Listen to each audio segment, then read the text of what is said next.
Tubarão 1975. Quando as pulsões que habitam as profundezas da mente pressionam os limites da consciência. O confronto entre o chefe de polícia Martin Brody e a criatura marítima que ameaça a cidade de Amit expressa uma dinâmica simbólica da psique segundo a teoria freudiana. A narrativa do filme pode ser lida como a exteriorização de uma estrutura mental em conflito, onde forças inconscientes pressionam os limites da consciência. Ao se valer de elementos do terror, a obra constrói uma alegoria sobre o funcionamento interno da mente humana diante do retorno do reprimido. Brody representa o ego, encarregado da mediação entre os impulsos instintivos e a realidade social. Ele procura manter a ordem, controlar o medo e tomar decisões racionais, ainda que sob intensa pressão. Seu temor do oceano indica uma intuição inconsciente sobre os perigos ocultos, um pressentimento de que o que está submerso não pode ser ignorado por muito tempo.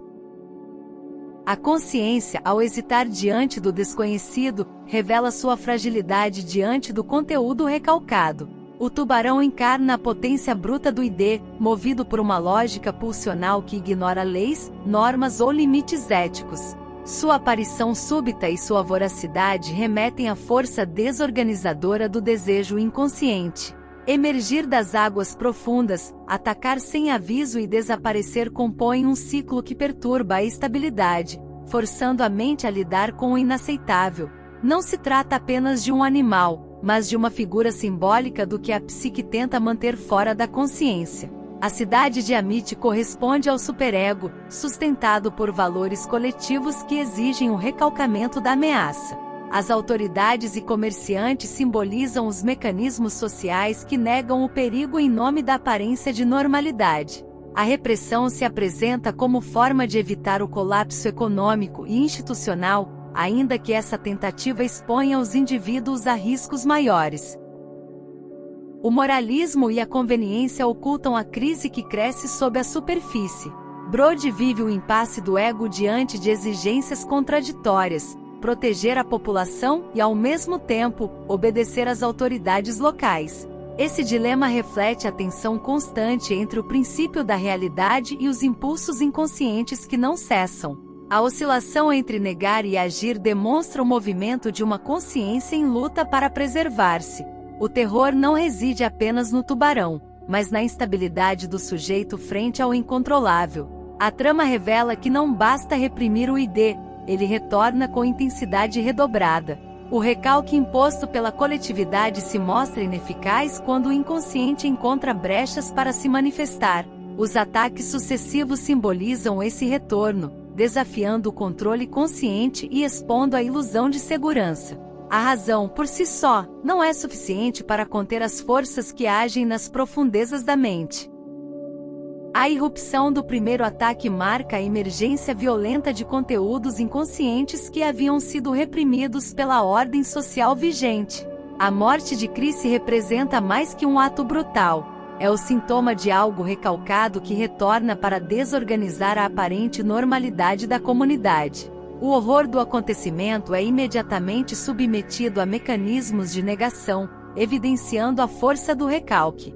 O chefe Brody, diante da cena, demonstra uma percepção intuitiva da gravidade da ameaça, ainda que não consiga nomeá-la com clareza. A hesitação em agir reflete o embate interno do ego frente à pressão social que exige o silenciamento do perigo. A racionalidade tenta dar conta do acontecimento, mas é sobrepujada por forças que ultrapassam o domínio consciente. O sujeito vacila entre reconhecer e ignorar o trauma. A cidade de Amit, com suas instituições preocupadas com o turismo e a economia, encarna o superego exigente que impõe um retorno à normalidade. A versão oficial do acidente transforma o ataque em um episódio menor, justificável e esquecível. A negação coletiva funciona como defesa psíquica, criando uma barreira frágil contra o surgimento do inaceitável. O desejo de manter a ordem suprime o dever de enfrentar a verdade. Esse processo de recusa não elimina a angústia, mas a desloca. O medo permanece latente, espalhado pela comunidade como um mal-estar indefinido. A interdição de falar sobre o tubarão equivale à repressão dos conteúdos traumáticos que insistem em retornar. A praia, símbolo de lazer e segurança, transforma-se em território ambíguo, onde a superfície calma esconde ameaças subterrâneas. A insistência das autoridades em reabrir as praias apesar do risco revela o domínio da fantasia sobre a realidade. O recalque opera não apenas por ignorância, mas por conveniência, mascarando o real com discursos tranquilizadores. A presença de banhistas no mar, mesmo após o alerta, simboliza a tendência psíquica de repetir padrões destrutivos diante da recusa de elaborar o trauma. A ilusão da estabilidade conduz à repetição do sofrimento. Brody, compelido a aceitar as ordens superiores, submete seu julgamento à coletividade. O ego se curva ao superego, mesmo quando os sinais inconscientes gritam por reconhecimento. O sujeito perde sua autonomia ao se alinhar com o discurso repressivo dominante. Essa submissão fortalece o retorno do reprimido, pois impede a ação preventiva que poderia conter a catástrofe iminente. O segundo ataque ao menino Alex Kintner desvela o fracasso das defesas conscientes. A repetição trágica revela que o inconsciente não pode ser ignorado sem consequências. A dor materna e a revolta pública desorganizam o pacto social baseado no silêncio. O recalque implode, expondo o ego ao confronto direto com aquilo que se tentou negar. A repressão falha diante da insistência pulsional. Essa fase do filme articula simbolicamente o preço psíquico da recusa. A negação inicial é um mecanismo que apenas adia o impacto do real, sem jamais anulá-lo. O terror cresce justamente onde se tentou ignorá-lo. O tubarão, como figura do inconsciente rejeitado, torna-se cada vez mais presente, mais poderoso e mais destrutivo, exigindo um enfrentamento inevitável por parte do ego. A cena do ataque na Bahia revela o colapso das tentativas conscientes de contenção do indizível. A luz do dia, símbolo da clareza e do controle, não impede a irrupção da força destrutiva que emerge das profundezas. O espaço aberto e monitorado mostra-se ilusoriamente seguro, incapaz de barrar o que escapa à lógica e à vigilância racional. O ID encarnado no tubarão rompe a frágil membrana das defesas psíquicas. A presença de crianças na água intensifica o valor simbólico da cena. A infância representa o estágio da inocência e da vulnerabilidade do psiquismo humano. A destruição de Alex Kintner configura não apenas uma perda individual, mas o aniquilamento da ilusão de proteção. A dor da mãe irrompe como denúncia do fracasso do pacto coletivo que se baseava no recalque e na omissão. Brody, mais uma vez, é testemunha impotente da catástrofe que havia previsto.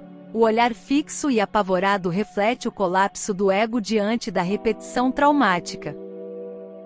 Suas defesas internas são corroídas pelo retorno do recalcado que ele tentou reprimir a mando do superego social. A passividade forçada converte-se em angústia aguda, revelando a falência da neutralidade diante do inconsciente em ação. As barreiras visíveis instaladas na praia evocam os mecanismos psíquicos de defesa racional. Cordas, vigias e botes patrulhando simulam controle sobre o incontrolável. No entanto, essas estruturas falham em impedir o avanço do conteúdo recalcado, que age com violência inapelável. A arquitetura defensiva, assim como no aparelho psíquico, mostra-se frágil diante da intensidade pulsional do ID. A multidão na praia, ao reagir em pânico, vivencia o colapso coletivo das defesas simbólicas. A histeria generalizada evidencia que o medo não é mais passível de ser negado ou disfarçado. O real do trauma rompe o invólucro protetor da cultura local, expondo à comunidade aquilo que se recusava a nomear. A cena simboliza o instante em que o inconsciente deixa de ser apenas ameaça latente e passa a ser experiência concreta. A reconfiguração do espaço público após o ataque altera profundamente a dinâmica entre os personagens. A autoridade do prefeito é abalada, mas ainda hesita em ceder. O superego social tenta restabelecer o recalque, mesmo diante do evidente fracasso. A resistência em aceitar a verdade psíquica prolonga o sofrimento coletivo, revelando o quanto a negação é uma defesa custosa e, por fim, insustentável. Hopper surge como figura que tenta oferecer uma leitura racional do acontecimento. Seu saber científico representa um esforço do ego em compreender o conteúdo que o ID traz à tona. No entanto, mesmo essa tentativa de simbolização encontra resistência, tanto das autoridades quanto do próprio Brody, que ainda hesita entre agir e preservar as normas vigentes. O sujeito permanece dividido entre reconhecimento e fuga. Essa parte do filme marca uma virada na dinâmica psíquica dos personagens. O ego já não pode mais negar a força do ID, mas tampouco encontra meios eficazes de enfrentá-lo. A oscilação entre medo, paralisia e tentativa de controle reflete a tensão típica dos momentos em que as defesas conscientes são rompidas. A partir daí, a incursão no território do inconsciente torna-se inevitável, ainda que perigosa. O embarque na lancha marca o início do mergulho deliberado nos domínios do inconsciente. O ego, representado por Brody, abandona o território da civilização para enfrentar diretamente a força pulsional. Ao deixar a terra firme, ele se desliga simbolicamente das garantias do superego social e entra na zona de risco onde as defesas psíquicas convencionais perdem validade. A travessia indica o início da confrontação interna. A fragilidade da embarcação reflete a precariedade do ego diante das forças arcaicas que enfrenta. A orca é pequena, instável e vulnerável frente à imensidão do mar. O convívio entre Brody, Quint e Hopper dentro desse espaço reduzido evoca a tensão entre diferentes estratégias de enfrentamento do ID. Cada personagem representa uma faceta distinta do psiquismo, em conflito e cooperação constante. O barco torna-se um microcosmo da mente em crise. Quint encarna a resposta obsessiva e destrutiva frente ao trauma passado. Seu desejo de vingança contra o tubarão nasce de uma vivência traumática não elaborada, transformada em compulsão à repetição. Sua pulsão de morte o aproxima do próprio objeto que deseja eliminar. Há uma identificação com o ID, uma simbiose silenciosa entre predador e caçador, que age não como um agente de ordem, mas como reflexo invertido da ameaça.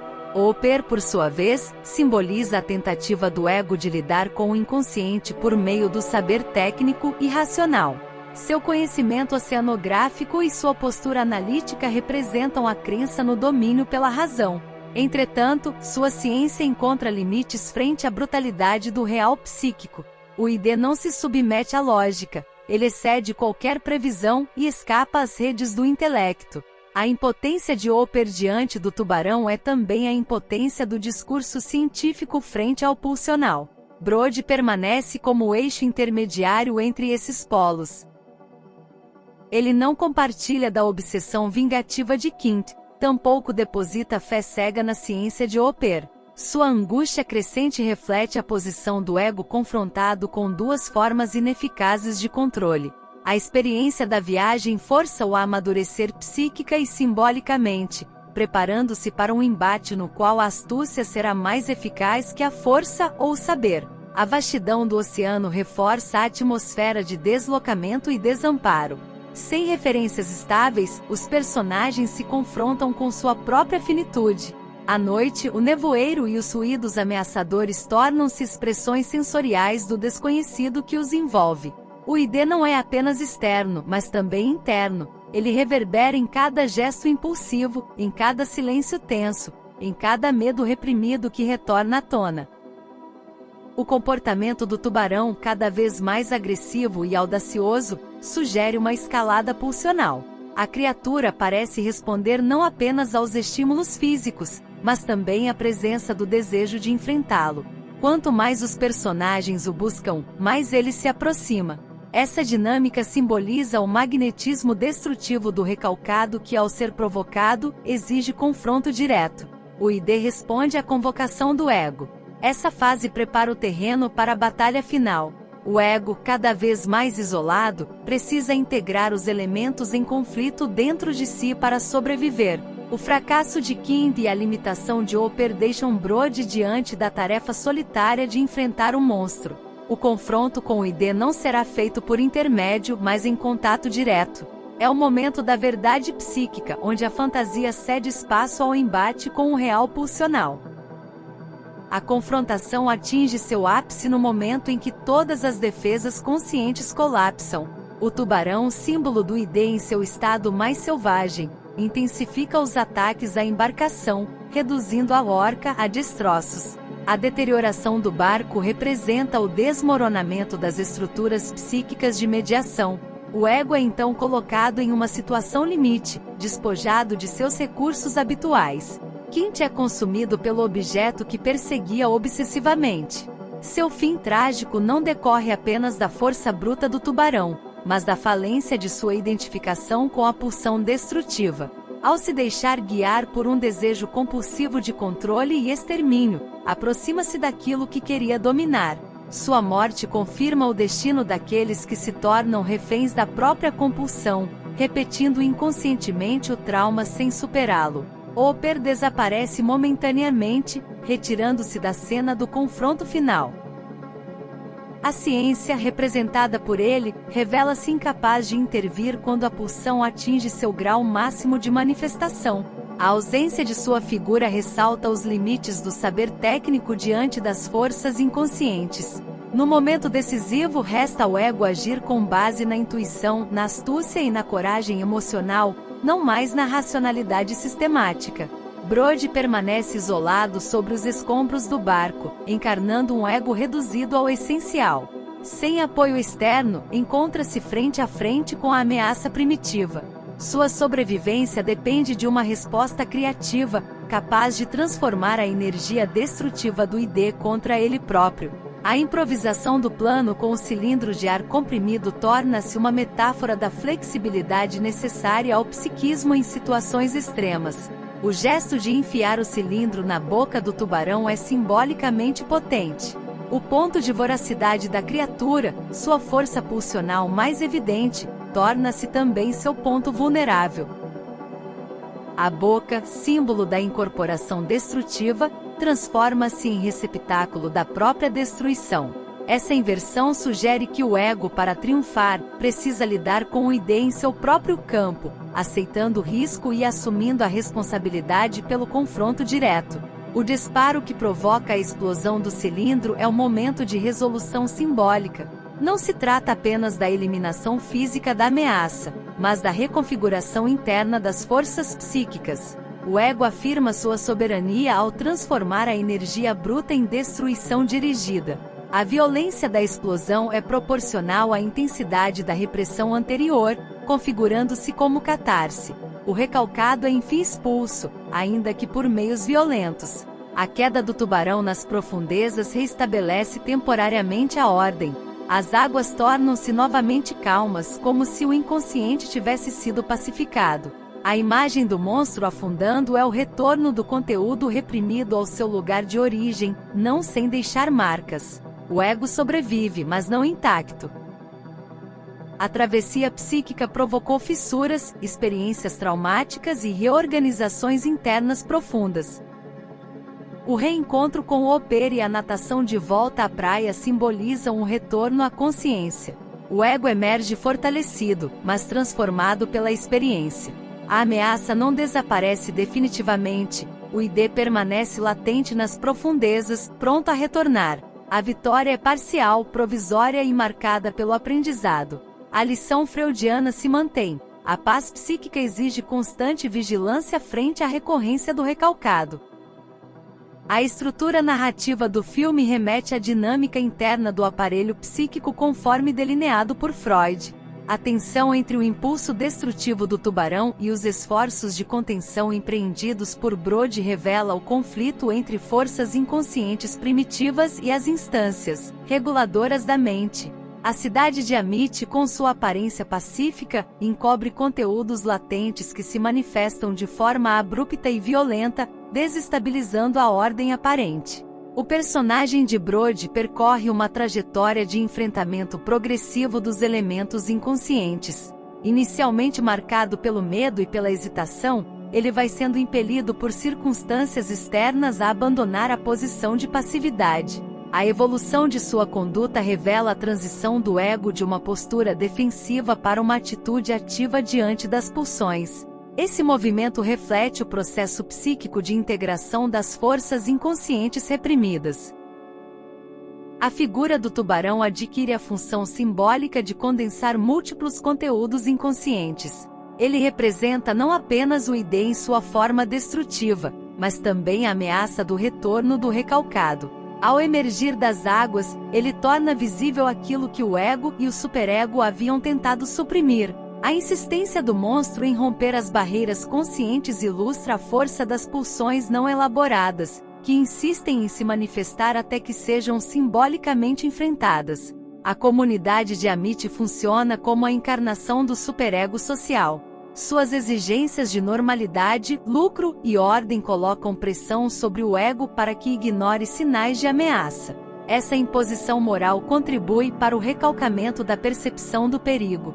A manutenção da aparência de estabilidade torna-se mais importante que a preservação da vida, revelando o quanto o superego pode ser também uma instância opressiva.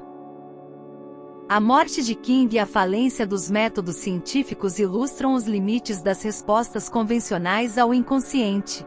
Nem a identificação com o objeto pulsional nem a tentativa de racionalização total conseguem oferecer saídas eficazes. Apenas a criatividade do ego, sua capacidade de improvisação e adaptação diante da ameaça, permite alguma forma de resolução. Essa flexibilidade se mostra fundamental diante da irracionalidade do id. O retorno de Brody à terra firme simboliza a restauração provisória do equilíbrio psíquico. A vitória sobre o tubarão não significa o extermínio do inconsciente, mas sua domesticação momentânea. O mar permanece presente como lembrança da ameaça e da experiência vivida. O ego retorna transformado, marcado pela travessia e mais consciente das forças que o habitam. A paz alcançada carrega consigo o peso do trauma e da superação. A ausência de qualquer celebração final explicita que não há vitória definitiva sobre as pulsões. O filme recusa a conclusão redentora, preferindo indicar a persistência do risco. O inconsciente, como o mar, é sempre maior que a superfície que o cobre. A qualquer momento, novos conteúdos reprimidos podem emergir, exigindo do ego novos enfrentamentos. A estabilidade mental depende, portanto, de constante elaboração simbólica. A análise revela como o tubarão atua como metáfora do psiquismo em luta. A tensão entre civilização e barbárie, entre razão e impulso, é representada por meio de imagens arquetípicas e dinâmicas estruturadas. O terror do filme não decorre apenas da ameaça externa, mas daquilo que ela representa internamente. O verdadeiro horror está naquilo que habita as profundezas da mente e que, quando negligenciado, irrompe com violência incontrolável.